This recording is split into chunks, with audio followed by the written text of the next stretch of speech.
This is a picture of Southwest Baltimore Charter School, an elementary and middle school in Baltimore City in the United States. And this is the French Revolution. So I want to talk about something that Southwest Baltimore Charter School got right and the French Revolution got wrong.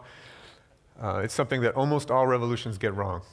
And when I say revolutions, I don't just mean the big uprisings that topple political systems, but all of the social movements and social purpose organizations and networks and initiatives and all the kinds of things that many of you are probably involved in, whose goal is to fundamentally transform some key feature of our social landscape.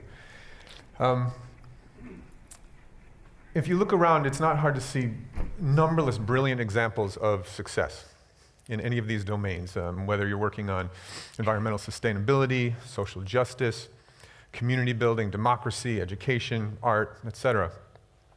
There's successful change all around us, more than successful, profound change all around us.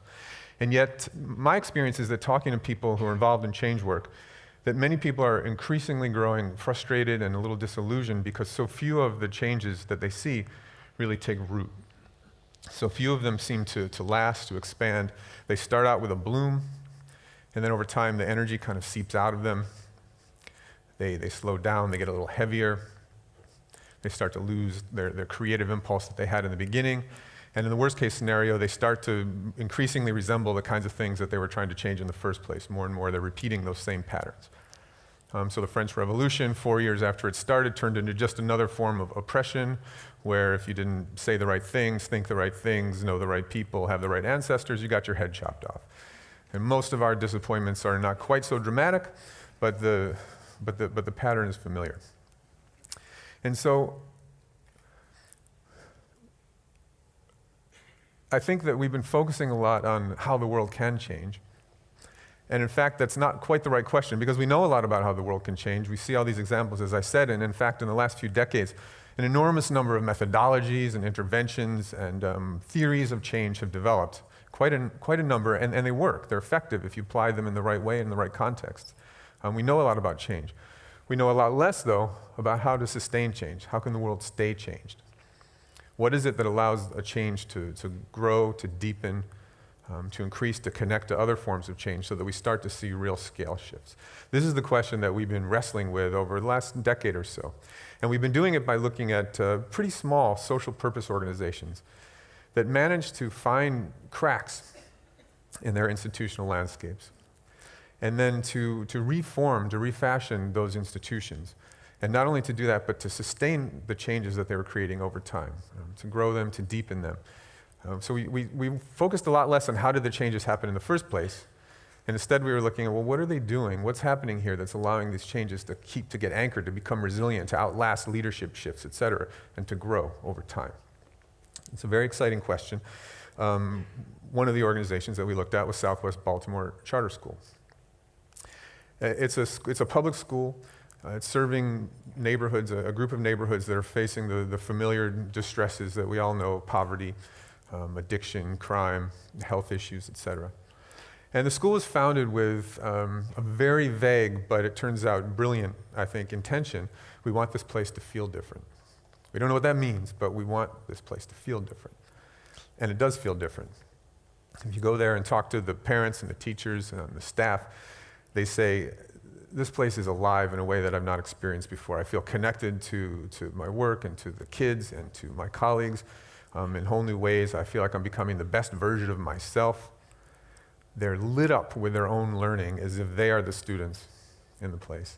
They're constantly collaborating with each other to push the boundaries of their practice. And because of this, innovations keep on springing year after year in all sorts of areas, from pedagogy and curriculum to structure to community engagement, et cetera. And if we ask why is this happening in Southwest Baltimore Charter School and in the other organizations we've studied, it seems to boil down to the fact that the school continually, they keep coming back to and shaping their work out of the lived experiences of the people who are doing that work. They're anchoring their work in those experiences, in the emotions, the intuitions, the curiosities, the biographies, the fears, the vulnerabilities of the people doing the work. They're avoiding what we can think of as the form trap. What's the form trap? Suppose that we have a social purpose organization and we decide that that we want it to be very participatory. So we're going to create all sorts of things that will cultivate participation, we think. So we decide we're always going to have our meetings in a circle. And we'll go around the circle and we'll each always have our turn to speak. And we'll use consensus decision making. And we'll take turns facilitating our meetings. And that will be participation. We'll know we're participatory because we're doing those things. Now think about the experience of the people sitting in that circle. Do they feel like they're participating? Do they feel like their voices are heard? Do they feel like they're able to connect to their colleagues and collaborate meaningfully to create together? Maybe, maybe not. Maybe that experience aligns with those forms that they've created, maybe not. But clearly those are two separate questions. What does experience, or what does participation look like? What words do we use? What structures do we use? And how are we experiencing participation? If I show you a picture of two different meetings, meeting 1, meeting 2, and ask you which one of these is more engaging, more participatory, you might think you have a little bit of a clue. Maybe the dog gives something away. But the fact is, I don't know if he's actually participating, but he seems happy. But the fact is we don't know. We don't know what's really going on in the experience of the people in those meetings. And it could well be that the more traditional looking meeting is more engaged. And in fact, that's not even a great question. The real interesting question is, in what ways is this meeting being experienced as participatory? Who is participating and how? Who is engaged and how? This is the abstracted organogram, the organization chart of the most participatory and engaging organization that I've ever come across. Can you see the clues in this chart for why it would be so participatory? Me neither. They don't exist. And in fact, this organization only has a core staff of about 12 people, so there's kind of an astonishing number of levels and functions here. And yet, if you go talk to anybody there, they will describe it, literally, quote, as insanely democratic. The kind of place where there's an open invitation to come and to at any level, from the highest strategy to the lowest detail, to be part of that decision-making, part of, to engage yourself in that process. It's a fabulous place. And so the form trap is when we mistake all of the symbols, all of our procedures, our words, all of the structures that we create to stand in for the kind of change we're trying to create, we mistake that for the experience itself, and we stop looking at that experience. About 1 week before Southwest Baltimore Charter School was due to open its doors for the very first time, so in its first year, they decided to hold a dialogue about how students would address teachers. What would they call them? Now, this might seem like a small thing to spend much time on when you have a week to go before the hordes descend, and you're just trying to figure out how the computers work, and you're trying to meet each other. They didn't even know each other, and figure out what you're going to do in the classroom, et cetera. And in fact, the consultant at the time said, don't waste your time, don't worry about that, that's minor detail, just make an executive decision and move on. But they felt it was important somehow, so they gathered together to talk about this.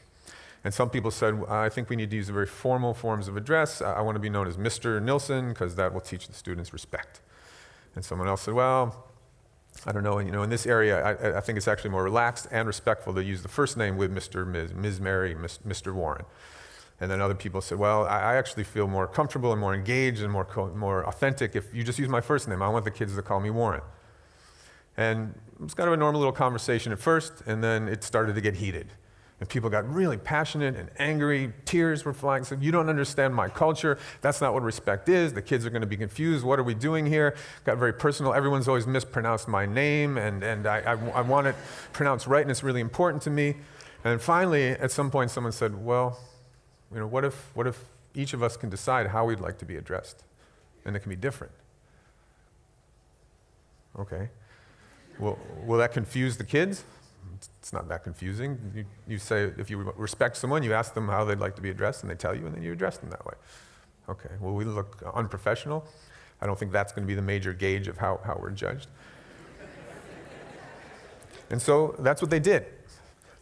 And now, even today, you go to the school, and the nameplates on the doors read differently. There's Mr. Nilsson's, and there's Mary's, and everything in between. You can see the same thing on the website. And the point is, it's not the particular solution that they came up with in this case, which was clever enough, but the act of digging into kind of the experiences that were there and how people were really thinking about respect in this case, or connection and authenticity to the kids.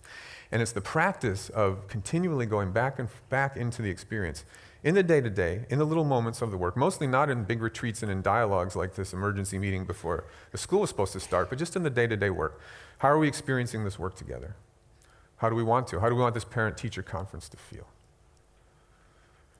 And as you start to continually go into that, how do we want to feel? How do we feel? What's going on in your head? What's happening in your life?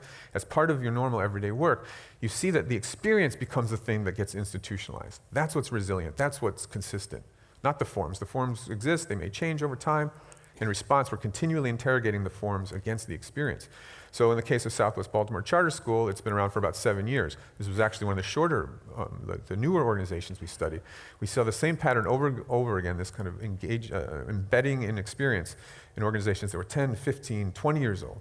And the really exciting thing was, not only were these organizations sustaining the initial change that they had sort of given them life, the initial inspiration, but they were going beyond that and continually coming up with new kinds of innovations and deepening it. There was a real creative energy that was coming out of this vulnerability, in fact, connected to what we started the day with. And I think one of the reasons is that when you start drawing on your experiences in the day-to-day of your work, of doing social purpose work, you realize that the institutions you're trying to change are already in the room, and that our experiences are carrying those institutions, and that when we surface that stuff together, when we make ourselves vulnerable enough to do that, that there's a lot of information and a lot of possibility of understanding the institutional landscapes much, much differently. And in the end, these organizations become more than just instruments to create change. They become living expressions of the kind of change they're trying to create. So thanks very much.